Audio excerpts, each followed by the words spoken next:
வணக்கம். அரசு ஊழியர்களுக்கு, பெண் ஊழியர்களுக்கு ஒரு சலுகையை விஜய் அரசு அறிவிச்சிருக்கு. 2வது பார்த்தீங்கன்னா, அண்ணாமலை விஜய் அரசை கொஞ்சம் கடுமையான ஒரு கோபத்தோடு பேசியிருக்காரு. இந்த 2 விஷயங்களை தான் பார்க்க போகிறோம்.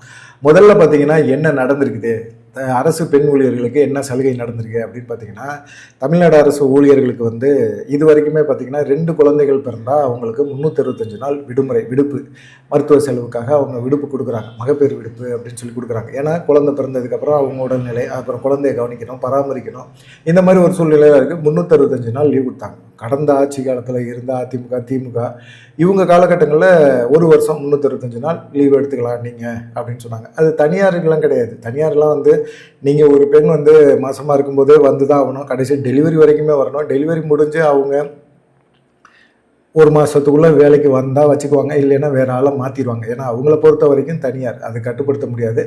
அதில் தனியார் விஷயங்களில் வந்து அரசும் தலையிட முடியாது அப்படிங்கிற மாதிரி ஒரு சூழ்நிலை இருக்குது. ஆனால் கவர்மெண்ட் அரசு பெண் ஊழியர்களுக்கு அதுவும் குறிப்பாக பார்த்தீங்கன்னா 365 நாள் 2 குழந்தைகள், முதல் 2 குழந்தை பிறக்கிற குழந்தைக்கு 365 நாள் 1 வருஷம் நீங்கள் லீவ் எடுத்துக்கலாம். உங்களுக்கு சம்பளத்தோட லீவ் அப்படிங்கிற ஒரு சிஸ்டம் இருக்குது. ஆனால் நீங்கள் அதையும் தாண்டி ஒரு 3வது குழந்தை பெற்றுக்கிட்டீங்க அப்படின்னா, அந்த 3வது குழந்தைக்கு 1 வருஷம் லீவ் தர மாட்டாங்க. 84 நாட்கள் தான் லீவ் தருவாங்க. 12 வாரம் தான் லீவ். அதுக்கு வந்து உங்களுக்கு சம்பளம் கொடுத்துருவாங்க. அதுக்கப்புறமா நீங்கள் லீவ் போட்டிங்கன்னா சம்பளம் பிடித்தப்படும் அப்படிங்கிற ஒரு சூழ்நிலை தான் இருந்தது. இன்னைக்கு அமைச்சர் கில்லி சரத் இவர் பேசும்போது தான் பார்த்தீங்கன்னா இன்றைக்கி இந்த விஷயத்தை என்ன சொன்னார்னா, நீங்கள் 3வது குழந்தை பெற்றுக்கும் போதும் உங்களுக்கு 365 நாள் சம்பளத்தோட விடுமுறை உண்டு, நீங்கள் லீவ் எடுத்துக்கோங்க, குழந்தைகள் எல்லாமே உங்கள் உடல்நிலை எல்லாத்தையுமே பார்த்துக்கோங்க அப்படின்னு சொன்னாங்க. இன்றைக்கி எங்கே அரசு ஊழியராக இருந்தாலும் சரி, லட்சக்கணக்கில் சம்பளம் வாங்குறவங்களாக இருந்தாலும் சரி, ஒரு குழந்தை பெற்றதுக்கே ஊங்குதுங்க. இன்னும் 3 குழந்தை அப்படிங்கிற ஒரு விஷயமே வந்து இன்றைக்கி நடக்குமா நடக்காதா அப்படின்னு தெரியல. குடும்ப கட்டுப்பாடு அப்படிங்கிற விஷயத்தில் தமிழ்நாடு ரொம்ப ஸ்ட்ரிக்டாக இருந்தனால பார்த்தீங்கன்னா இன்றைக்கி தொகுதி மறுவரையில் கூட மிகப்பெரிய ஒரு பஞ்சாயத்தை சந்திக்க வேண்டிய ஒரு சூழ்நிலை ஆகிப்போச்சு. அதனால வந்து பார்த்தீங்கன்னா இன்றைக்கி இந்த சலுகையை கொடுத்துருக்காங்க. அரசு ஊழியர் பெண் ஊழியர்களுக்கு மட்டும்தான் இந்த சலுகை அப்படிங்கிற மாதிரி ஒரு சூழ்நிலை இருக்குது. சரி, இப்போ வந்து 3வது குழந்தைக்கு 365 நாள் அப்படிங்கிறது ஒரு வரவேற்க தகுந்த ஒரு விஷயந்தான். அரசு ஊழியர்கள் எதிர்பார்க்குறது என்னென்னா, எங்களுக்கு பழைய ஓய்வு திட்டத்தை பற்றி பேசுங்க அப்படிங்கிற ஒரு விஷயத்த தான் வேலு கூட பேசினார். ஆனால் இவர் சபாநாயகர் என்ன சொன்னார் அப்படின்னா, இது சம்மந்தம் இல்லாத கேள்வி, இப்போ வந்து நீங்கள் கேட்கக்கூடாது, அரசு ஊழியர்கள் இதை பற்றி பேசியிருக்காங்க அப்படிங்கும்போது நாங்கள் தமிழ்நாடு அரசு என்ன செய்யுமோ அதை பற்றி கவலைப்படுவாங்க, ஒன்றும் பிரச்சனை கிடையாது அப்படிங்கிற மாதிரி சொல்லும்போது, இப்போ அரசு பெண் ஊழியர்களுக்கு 3வது குழந்தைக்கு 365 நாள் லீவ் தரோம் அப்படின்னு சொன்னால் இது எப்படி ஏற்றுக்கிறதுனே தெரியல. கேட்டது ஒன்று, பழைய ஓய்வு திட்டத்தை கேட்டதுக்கு இவங்க பெண் ஊழியர்களுக்கு 3வது குழந்தைக்கு ஒரு இது கொடுக்குறாங்க, லீவ் தராங்க அப்படிங்கிற ஒரு விஷயந்தான். ஆனால் கில்லி சரத்து பேசும்போது பார்த்தீங்கன்னா அவர் மேலே அலிகேஸ் எல்லாம் நிறைய இருக்குது. இப்போ திமுக இந்த சட்டமன்ற கூட்டத்தொடரில் தினம் ஒரு தடவையாவது ஒரு விஷயத்த பேசுகிறாங்க. ஐபிஎல் மேட்ச்சில் இந்த பேப்பரில் வச்சு ஒரு இதை தடவிட்டு இருந்தீங்களா, அது மாத்திரையை தடவுனீங்களா, பவுடரை தடவுனீங்களா அப்படிங்கிற கேள்வியை நேற்று நேரு கேட்டார், அதுக்கு முன்னாடி நாள் உதயநிதி கேட்டார். இப்படி தொடர்ந்து ஒவ்வொருத்தங்களாக கேட்டுக்கிட்டே இருக்கிறாங்க. இது வந்து கில்லி சரத்துக்கு பயங்கரமான பிரச்சனை. எங்கே இந்த சட்டசபை கூட்டத்தொடர் முடிஞ்ச பிறகு அமைச்சரவையில் மாற்றம் இருக்குமா, இந்த அமைச்சர் பதவி நமக்கு தக்குமா, இல்லை தக்க வைக்க முடியுமா அப்படிங்கிற ஒரு இந்த விஷயத்தெல்லாம் தக்க வைக்கணும்னா சட்டசபை நமக்கு ஒரு சரியான ஒரு பயன்படுத்திக்கணும் அப்படிங்கிறதெல்லாம் அவர் பேச நினைக்கிறாரு. ஆனால் பேசுகிறது எல்லாமே தப்பாக தோணுது. அது ஒரிஜினா கில்லி சரத்து இப்படி நிறைய பேர் வந்து சபாநாயகர் வந்து குறுக்கிட்டு உட்காருங்க, தேவையில்லாமல் பேசாதீங்க, எதுக்காக பேசுகிறீங்க, என்ன கண்டென்ட்டுக்காக நீங்கள் பேசுகிறீங்க, அவங்க என்ன கேள்வி கேட்குறாங்களோ அந்த கேள்வி சார்ந்து நீங்கள் பதில் சொல்ல முடிஞ்சா சொல்லுங்கள், இல்லை அப்படின்னா அமைதியாக இருங்க, நீங்கள் கண்டென்ட்டுக்காக பேசுகிறீங்கன்னு தெரியுது, இதெல்லாம் தப்புங்க, நான் அவை குறிப்பிலேருந்து எடுத்துக்கிட்டே இருக்க முடியாதுங்க, உட்காருங்க அப்படின்னு சொல்லி அமைச்சர்களே உட்கார வச்சார். சபாநாயகர் அவருடைய கட்சிக்கார அமைச்சர் தான், அவங்களே உட்கார வச்சார். இன்றைக்கி பேசும்போது கூட அவர் என்ன சொன்னார்னா, நாளைய பாரதத்தின் பிரதமரே, இன்றைய முதல்வர் அப்படிங்கிற மாதிரி பேச ஆரம்பிச்சிட்டார். இது சபாநாயகர் திடீர்னு எதிர்பார்க்கவே இல்லை. இதெல்லாம் என்னையா இப்படிலாம் பேசலாமா அப்படின்னு சொல்லிட்டு நேரடியாக சப்ஜெக்ட் வாங்க அமைச்சர், நேரடியாக சப்ஜெக்ட் வாங்க அப்படின்னோடனே அவருக்கும் புரிஞ்சிருச்சு. நீங்கள் ஒன்றும் பயப்படாதீங்க, 5 நிமிஷத்தில் என் ஒரே முடிச்சிடுவேன்னு சொல்லிட்டு தான் இந்த 3வது குழந்தைக்கு வந்து இது கொடுக்குறது, 365 நாள் லீவ் கொடுக்குற, சம்பளத்தோட லீவ் கொடுக்குற அந்த ஒரு விஷயத்த வந்து சொல்லியிருக்கிறார். நீங்கள் இதை எப்படி பார்க்குறீங்க அப்படிங்கிற ஒரு விஷயமும்.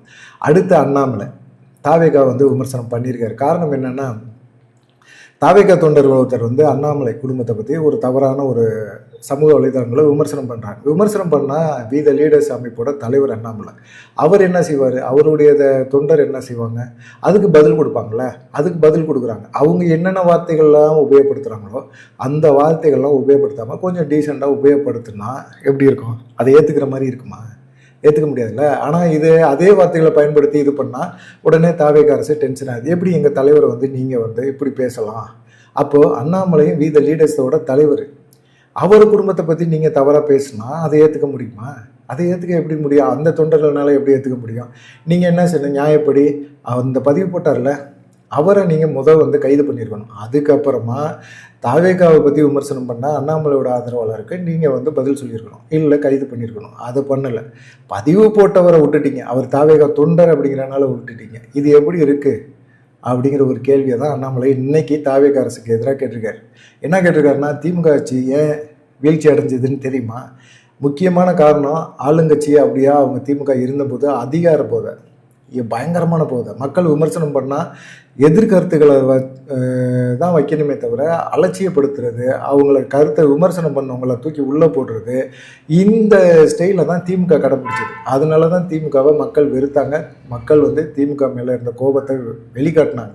இப்போ என்னாச்சு? திமுக எதிர்கட்சியை உட்காந்துருச்சு. இப்போ அதே திமுக என்னென்ன ஆயுதங்களை கையில் எடுத்தாங்களோ அதே ஆயுதங்களை தான் நீங்களே எடுக்கிறீங்க.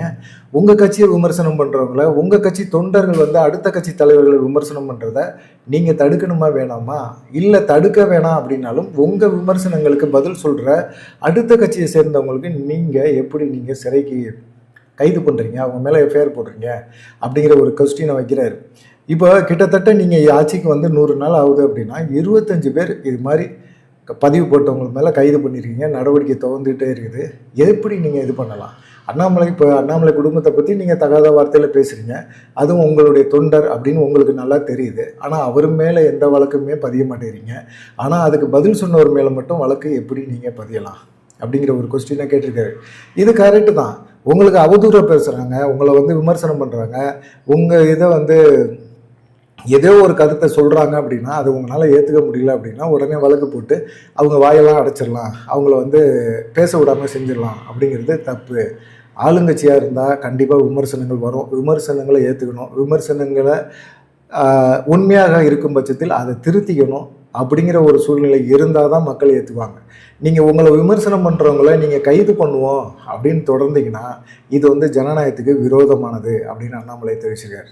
உங்களுக்கு எப்படி தோணுது? சரியாக தோணுதா, கரெக்டாக தோணுதா, தப்பாக தோணுதா? அது கரெக்டு தானே. இப்போ தாவேகாவை விமர்சனம் பண்ணுறவங்கள கைது பண்ணுறீங்க, ரைட்டு. இப்போ அண்ணாமலையை ஒரு தாவேகா தொண்டர் விமர்சனம் பண்ணுறாரு. அந்த விமர்சனத்தை வந்து பதில் சொல்கிற ஒருத்தரை நீங்கள் காவல்துறையை வச்சு கைது பண்ணுறீங்க அப்படின்னா அப்புறம் அது என்ன மாதிரியான ஒரு நேர்மையான ஒரு ஜனநாயகம் அப்படிங்கிறது தான் கேட்க வேண்டியதாக இருக்குது.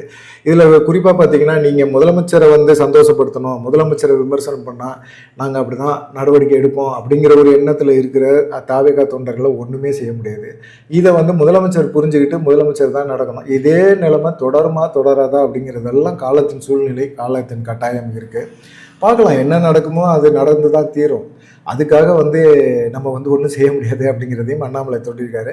எதிர்கருத்து வார்த்தை வரதான் செய்யும். வரதை வந்து ஏற்றுக்காது உங்களுடைய இஷ்டம், திருத்திக்காதது உங்களுடைய இஷ்டம். நீங்கள் வந்து அதுக்காக வந்து எங்களை ஏற்று பேசினா உங்கள் மேலே வழக்கு பதியப்படும், உங்களை சிறையில் தூக்கி போடுவோம் அப்படின்னா கண்டிப்பாக இது திமுகவுக்கு என்ன நடந்துச்சோ அதே தான் தாவேகாவுக்கும் நடக்கும் அப்படின்னு சொல்லி அண்ணாமலை பேசியிருக்காரு. அண்ணாமலையோட இந்த கருத்தை எப்படி பார்க்குறீங்க அப்படிங்கிறதை மறக்காமல் கமெண்ட் பண்ணுங்கள். நன்றி, வணக்கம். தொடர்ந்து நம்ம சேனலுக்கு சப்போர்ட் பண்ணுங்கள்.